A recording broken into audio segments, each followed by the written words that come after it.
사도행전 3장 11절에서 16절까지 보시겠습니다. 사도행전 3장 11절에서 16절까지 교독하겠습니다. 저 한 절, 우리 성도님들 한 절 읽겠습니다. 나는 사람이 베드로와 요한을 붙잡으니 모든 사람이 크게 놀라며 달려나가 솔로몬의 행각이라 불리는 행각에 모이거늘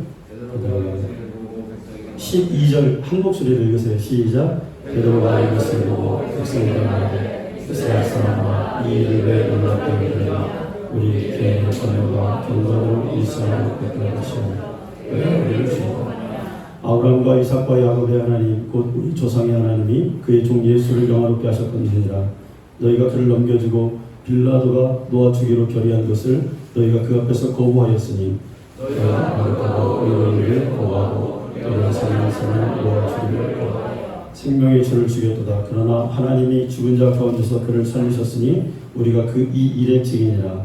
그 이름을 이름으로 그 이름이 너희가 보고 나는 이 사람을 성하게 하였노라. 예수로 말미암아 난 이들이 너희 모든 사람에게서 내가 증언하는 약도 주옵소서. 기도하겠습니다. 하나님 아버지, 주님의 말씀 듣기를 원합니다. 부족한 종류의 모습을 감춰주시고 하나님 말씀을 선포할 수 있도록 능력을 허락하여 주옵소서. 이 말씀을 듣고 우리 성도님들이 영원히 살아나고 일주일 동안 힘을 얻는 시간이 되게 하여 주옵소서. 예수님 이름으로 기도했사옵나이다. 옆에 분하고 인사하시죠. 자, 환영합니다. 축복합니다. 사랑합니다.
하고 있으니 예수여 나를 도와주소서.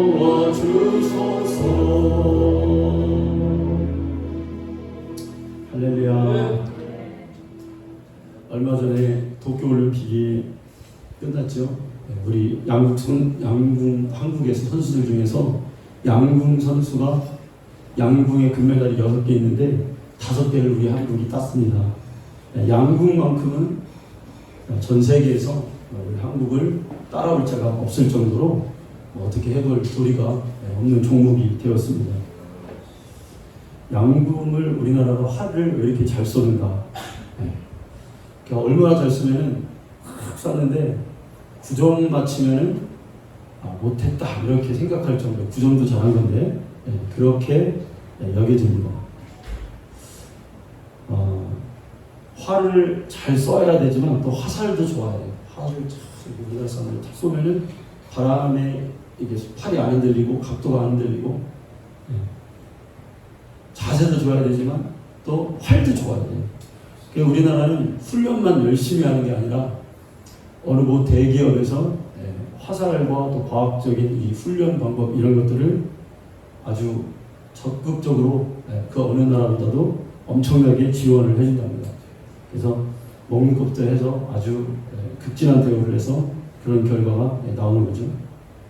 또 화살을 이렇게 보니까 저기 그 관역 있잖아요. 관역. 그 관역도 좋아야 돼요. 관역이 잘 보여야 되고 관역이 적절한 데에 와 있어야 됩니다. 올 그 화살을 이 활 얘기를 왜 이렇게 하면 활을 쏘려면 3가지가 필요한데 쏘는 사람의 자세가 바라야 되고 화살이 좋아야 되고 관역이 있어야 돼요. 이 3가지가 있어요. 근데 우리의 믿음이 꼭 이 활 쏘는 것과 같다는 거죠. 믿음이 성경에서 죄란 뭐냐 이렇게 말할 때 활에다 비유해요. 이거를. 그래서 이 죄라는 게 뭐냐면 화살을 탁 쐈는데 이 화살이 관역에 안 맞고 빗나간 거를 죄다 이렇게 말해요. 그러니까 이걸 다시 풀어서 얘기하면 믿음은 믿음인데 믿음을 가지고 했는데 이게 정확하게 관역에 안 맞고 빗나가 있구나. 이게 죄구나. 이렇게 우리 믿음을 화살에다가 비유했습니다. 여러분 관역에 화살이 왜 빗나가겠습니까? 뭐 자세가 좋지 않다든지 활이 좋지 않다든지 아니면 이 관역이 좋지 않다든지 그렇게 되겠지만 그래서 우리의 믿음도 어떤 자세로 믿음 생활을 할 거냐 또 어디로 향해서 가야 할 거냐 또 어떤 믿음을 가지고 우리가 해야 될 거냐. 그러니까 우리의 신앙생활이 다 그렇습니다. 예배 드릴 때도 어떻게 하고 누구를 향해서 드리고 어떤 자세로 드리고 봉사도 마찬가지입니다. 성경의 그 관역을 우리에게 분명히 제시하고 있죠. 신구약 성경 전체를 읽어보면 그 관역이라는 게 나오는데 그 관역이 뭐냐? 믿음을 예수께 집중시켜라. 그러니까 모든 믿는 자가 겨냥하고 집중하고 믿음으로 나아가야 될 관역이 뭐냐? 예수라는 거예요. 관역 없는 믿음은 그냥 종교 행위와 같습니다. 종교는 사실은 뚜렷한 관역이 없이 어떤 종교는 그렇죠. 어떤 인간이 자기의 마음이 좀 편안하고 위안을 얻고 아니면 좀 더 이런 현실의 상황보다 좀 더 위의 생활을 그런 어떤 보이지 않는 그런 세계를 그러니까 신에게 더 가까이 가고 싶은 그런 인간을 위대하게 만들려는 사실 그 밑바닥에 그게 깔려있는 종교입니다. 그 관역이 없어요. 여러분 예수 없는 기독교가 뭡니까? 예수 없는 기독교는 빈껍데기예요. 예수 없는 교회는 하나님의 관심이 사실은 없습니다. 그러니까 하나님의 관심을 못 받는다. 이건 무슨 얘기냐? 죽었다는 거죠. 하나님이 우리에게 주신 게 뭐냐? 우리에게 정말 하나님이 우리에게 주고자 하시는 게 뭐냐? 그 어떤 핵심이 우리가 이제 알아야겠죠. 예수를 주셨어요. 예수를 주셨습니다. 우리가 종교를 모르고 교리를 몰라도 아들을 소유하면 우리에게는 생명이 있습니다. 유명한 교회, 큰 교회를 이렇게 보면은 목사님들이 인품도 좋고 학벌도 좋고 교회도 부흥도 되고 그러죠. 그런데 그 안을 잘 들여다보면 문화적 측면을 얘기할 때가 많이 있어요. 뭔가 기도를 명성처럼 할 때가 있어요. 관역이 잘못된 겁니다. 예수 없는 신앙은 빗나간 화살이에요. 어떤 때로는 좀 부족하고 어느라고 세련되지 않아도 예수로 신앙생활을 하는 것이 그게 관역을 맞추는 거죠. 여러분 우리가 경험하죠.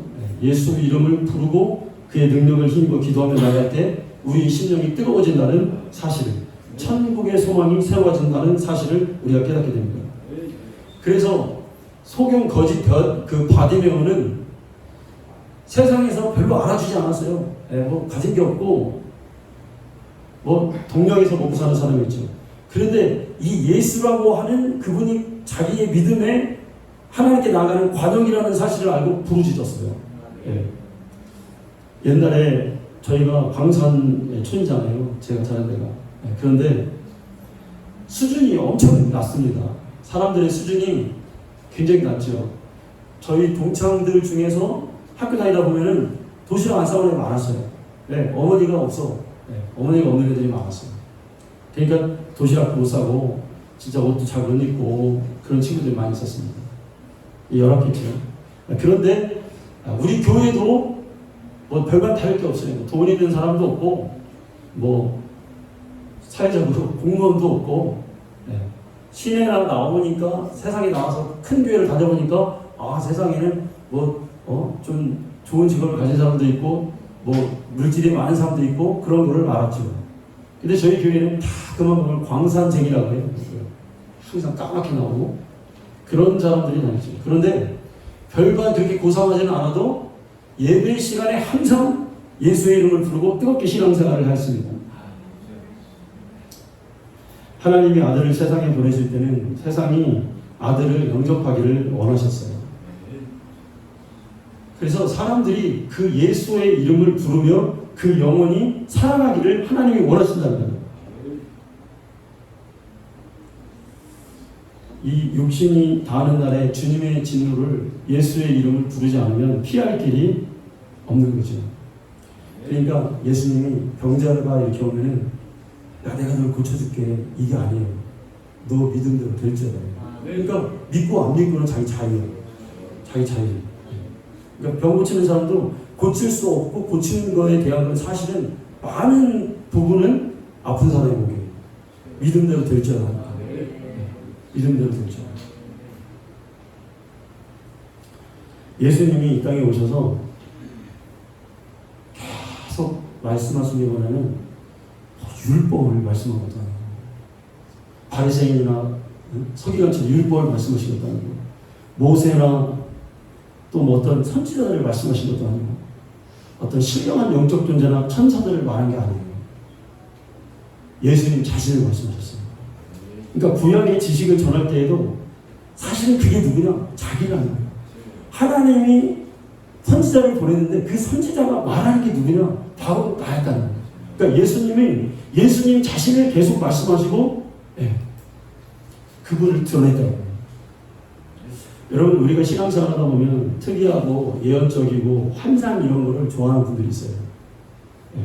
그걸 얘기하면 뭔가 감동을 받고 그 신앙이 막 전부로 여길 때가 있어요. 그리고 또 어떤 사람은 그런 거 못 봤다. 나도 보고 싶다. 못 받으면은 내가 믿음이 약한 건가? 이렇게 생각하는 분들도 간혹 있습니다. 근데 그렇지 않습니다. 옛날에는 기도원에 가면은 사람들이 누워서 입신하고 그런 사람들이 있어요. 그 입신한 건 그거 별게 아니더라고요. 입신을 했다가도 그 사람의 믿음이 퇴보되는 걸 많이 보죠. 그러니까 여러분 성도님들에게 제가 당부드리고 싶은 게 뭐냐면 꿈이나 환상이나 예언이 있잖아요. 이런 걸 개인적인 거죠. 교회의 앞길에 대해서 그걸 접목하면 안 돼요. 그러니까 우리의 상황 가운데 자기의 어떤 그런 거를 꿈이나 예언이나 환상이나 그래서 본 거를 내가 이걸 봤는데 우리 교회가 이렇더라.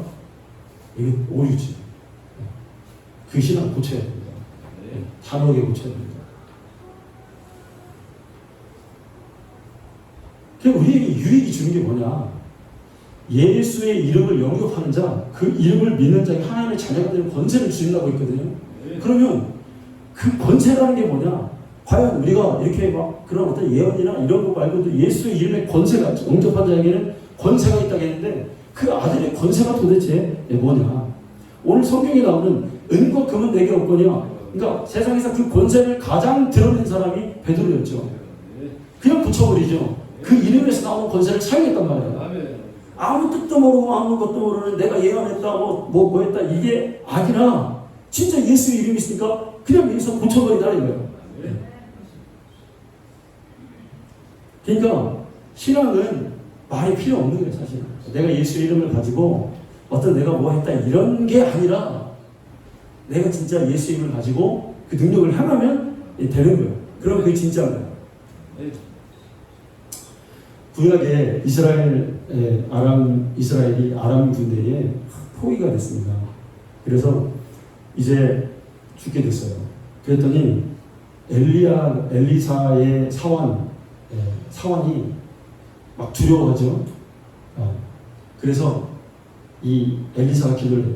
하나님, 이 게하시의 눈을 들어서 지금 상황이 어떤 건지, 우리 성에는 막 이렇게 저 아람 군대가 포기하고 있어서 내일 죽을지 언제 죽을지 모르지만 하나님 이 게하시, 두려워하는 게하시의 눈을 들어서 상황이 어떤 건지 이 영안을 열어주라고 했어요. 그랬더니 영안이 열렸어요. 그랬더니 어떻게 되어 있어요? 이 엘리사의 그 성벽에 있는 거기 그 숫자보다 훨씬 더 많은 천군 천사가 불을 켜고 이 사람들을 호위하고 있었던 걸 이제 본 거예요. 두려움이 사라졌습니다. 그러니까 이 엘리사 한 사람이 우리가 성경을 믿는다면 이 엘리사라는 이 사람 한 사람이 뭔데 천군 천사가 이렇게 동원되는가? 우리가 생각해 보는 거죠. 여호수아가 아모리 족속과 싸울 때에 그 족속을 오늘 다 물리쳐야 되는데 잔당들이 나오니까 어떻게 할 수가 없으니까 오늘 다 물리쳐야 돼요. 그래가지고 낮에 태양아 저 기도원 달에 기도원 골짜기에 멈춰라. 네. 또 달아 아이언론 골짜기에 멈춰라. 밤새 싸워서 그 쳐부순 거예요. 승리를 이제 가져왔죠. 그 사람들이 뭔데? 우리는 성경을 믿잖아요. 아멘이죠? 아멘. 네, 믿어요. 그런데 이게 사실인 거잖아요. 그러니까 이게 하나님 말씀이니까 사실이에요. 어떤 사람은 하나님 말씀이 이스라엘의 역사다 이렇게 막 읽어보면 막 그렇게 말을 하는데 이스라엘의 역사 속에 하나님의 섭리가 숨겨져 있죠.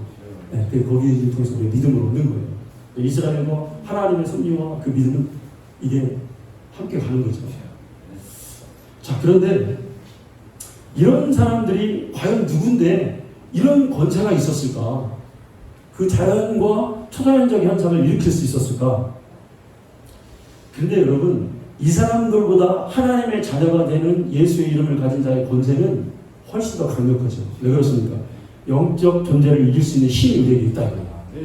그 전까지는 아무도 드러내지 않았던 그 영적 세계에 대한 그 장악력이 우리에게 있다 이거야. 그래서 악한 원수마귀 사단을 저주할 수 있는 능력이 우리에게는 있다는 거죠. 기도할 때 체험적 신앙이 될 줄로 믿습니다.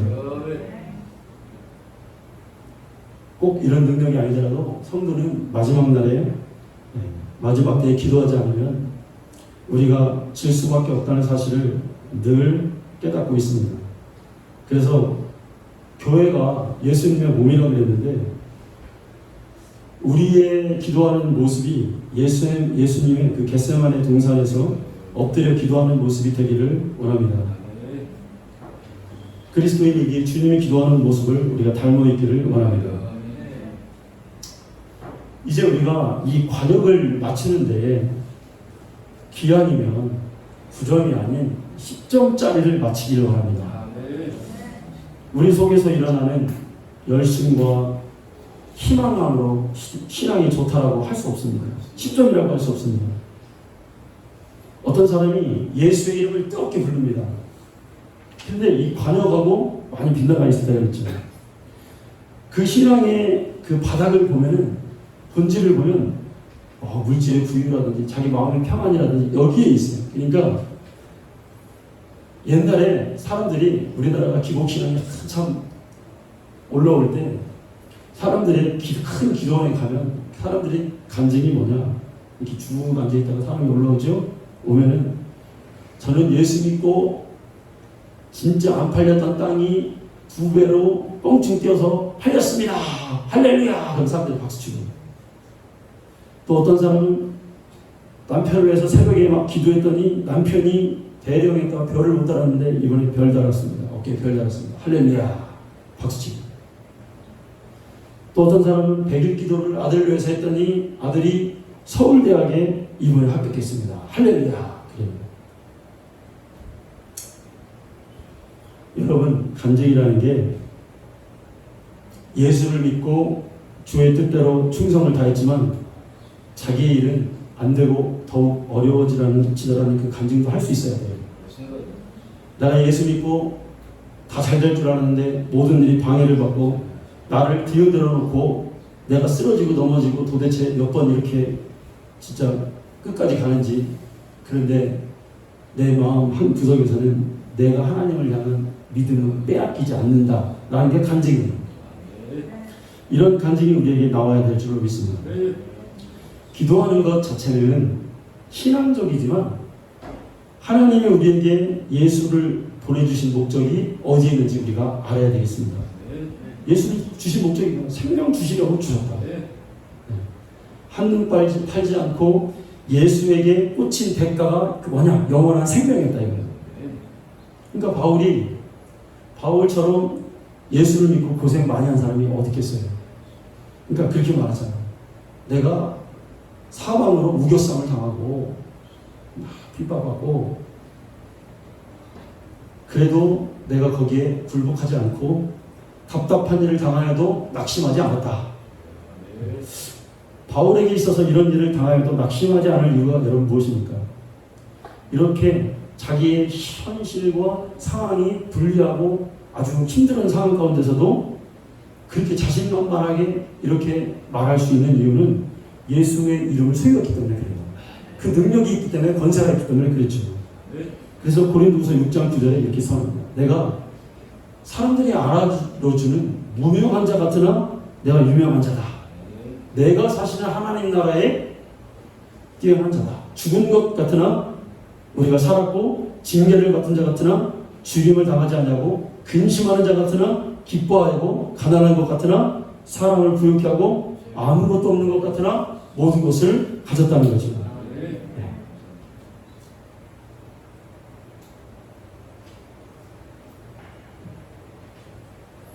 예수님께서 우리에게 주시고자 하는 것이 지상 낙원의 꿈을 실현시켜주는 것이 아닙니다.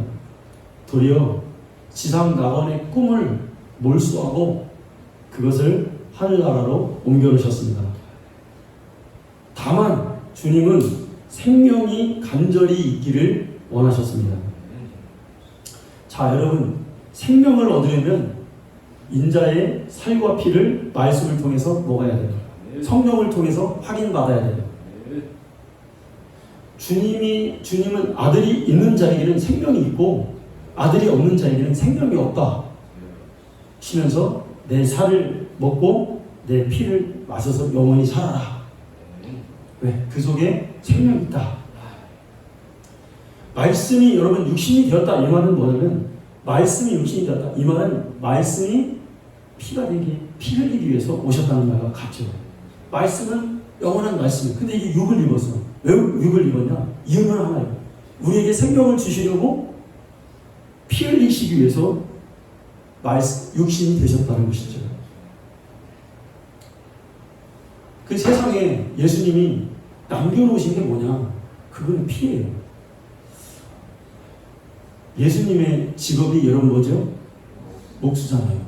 아마 예수님이 12살 이렇게 무려 이렇게 해서 아마 이스라엘 사람들이 13살 성인 시간이니까 그 정도의 때부터 목수 일을 시작하셨을 거예요. 그러면 한 5, 6년, 7, 8년을 목수를 했으니 예수님 손재주가 어마어마하셨을 거예요. 그런데 예수님이 만들어 놓은 식탁이 하나라도 있다면 좋겠는데 아마 그게 있다면 그 사람은 억만장자겠죠. 근데 많이 만들어졌을 거예요. 그런데 그런 생각은 상상이 들더라고요. 근데 하나도 없어요. 그거 하나만 있으면 그 세계의 희귀품 아니겠습니까? 그거 가진 사람 갑부예요. 그런데 하나도 없고 그분이 세상에 남겨놓으신 건 피밖에 없어요. 그러니까 불신자는 그 피를 마시지 않기 때문에 생명이 없습니다. 오늘 예배드리는 우리 모든 심령 가운데 이 예배와 말씀을 통해서 그분의 살을 먹고 그분의 피를 마셔 영원히 살아나기를 간절히 축원합니다. 하나님의 관심이 피에 있다. 그래서 가인과 아벨이 싸워요. 그래서 가인이 아벨을 죽여서 땅에 피를 쏟아요. 그러니까 하나님이 그 피소리를 들으셨다는 거예요. 그러니까 그 얘기 뭐냐면 하나님은 피에 관심이 있다는 거예요. 그래서 출애굽할 때에도 예수님이 피를 상징하잖아요. 그게. 그러니까 양의 피를 발라서 문설주에다 바르면 그 재앙이 넘어간대요. 오늘 밤 그게 비밀이 이스라엘 백성들에게 전해집니다. 엽직 하면서 야, 오늘 주의 사자가 오는데 아무 얘기도 말하지 마라. 이게 애굽의 세례가 만들었다. 이스라엘에게만 알려줘라. 양을 잡아서 그 피를 문내에다 바르면 오늘 밤 장자가 다 죽는데 자녀가 죽는데 그 피를 바른 집은 괜찮다더라. 그게 아주 그날 저녁에 굉장히 극비였습니다. 그러니까 하나님이 그날 사자를 보내서 장자들을 다 알고 있는 장자를 죽이는데 이스라엘 피 바른 그 집만 넘어가는 거예요. 그 재앙이 없는 거예요. 그러니까 하나님께서 양의 피를 보고도 넘어가셨는데 아들의 피를 보고 영원히 그들에게서 재앙을 면해 주시지 않겠느냐는 거예요. 이스라엘 백성들이 애굽에서 400년 세월을 살 동안 주님의 관심은 그들이 애굽에서 저 사람이 애굽에서 그래도 글 꽤나 읽고 뭐 그 사람이 저 사람들이 이스라엘 백성이지만 애굽에서 배우고 물질을 가졌고 직업이 뭐고 전혀 하나님의 그런 관심이 없어요. 하나님의 관심은 거기 있지 않았어요. 저 사람이 유력한 자고 그런 게 아니라 저 사람 속에 피가 있느냐, 저 가정에 피가 있느냐, 예수의 피가 있느냐, 그것만 보셨어요. 그러니까 우리의 신앙생활이 피 쏟는 신앙생활이 되기를 바랍니다. 기도할 때도 피를 가지고 기도하고 말씀을 가지고도 피를 가지고 하고, 그러니까 그게 예수의 정신이고 그게 예수 믿는 신앙의 관역이에요. 그러니까 예수를 믿는데 어떻게 믿냐? 그 피를 믿는 거예요. 그 피를 바르는 거예요. 그게 신앙생활의 9점짜리가 아닌 10점짜리로 가는 거예요. 성도 여러분, 제가 사심이 없습니다. 아니, 제가 목회 외에는 뭐 다른 거를 이렇게 하거나 그러지 않아요. 우리 성도들에게 복음을 주고 예수의 피를 주기를 바라요. 우리 성도님들이 힘들고 어렵고 때로는 지치고 때로는 막 조금 내 마음에 어떤 불평을 해도 목회자의 심정이 여러분들에게 그 복음을 주고 한 그 중심이 있다는 사실을 우리 성도님들이 잘 깨닫고 좀 잘 따라주고, 저도 우리 성도님들을 사랑하고, 그래서 우리의 목적이 그렇게 돼야 될 줄 믿습니다. 자, 오늘 베드로와 요한이 안진뱅이를 일으키니까 당사자와 사람들이 그 주위로 쫙 모였잖아요. 그런데 베드로에게 사람들이 모이니까 베드로가 그러는 거예요. 야, 왜 우리에게 중국하느냐? 이거 내가 고친 거 아니다. 왜 내가 한 것처럼 하느냐? 이게 아니라 나사렛 예수의 이름 가운데 이 사람들이 일어나 걸었다. 이렇게 말하는 거예요. 그러니까 그 사람들의 관심과 시선을 다 외면하고 하나님께만 영광을 돌려야 된다. 여러분, 이게 우리 신앙의 목적이에요. 아멘? 네. 뭐 우리 여러분 교회에 왜 하겠습니까? 신앙생활을 왜 하겠어요? 요한이 판문성에서 하나님께 계시를 받은 해에 자기에게 천사가 나타나니까 천사에게 막 절을 하려고 해요. 그러니까 야, 나에게 절하지 마라. 경배 받으실 분은 하나님 한 분이시다. 나는 너와 같은 존재이다. 라며 외면했죠. 여러분, 영적인 존재도 경배를 받으실 분은 하나님이라는 사실을 알고 있죠. 그러니까 하나님께 영광을 돌리는 그거를 가로치는 사람은, 그놈은 세상에 하나밖에 없어. 누구예요? 마귀밖에 없어. 그러니까 모든 피조물은, 자연과 모든 인간과 모든 피조물은 다 알고 있어요. 하나님을 영화롭게 하기 위해서 지음받았어요. 그리고 그 목적대로 살아가야 돼요. 근데 세상에 계시는 사람들이 타락해서 하나님을 영화롭게도 하고, 하나님을 알지만 감사하지도 않고 기뻐하지도 않고, 로마서에 나오죠. 여러분, 우리의 근본이 예수의 이름을 증거하고 찬양하는 겁니다. 그 사실을 잘 깨닫고 신앙생활 하시는 저와 성도님들 되시기를 축원합니다.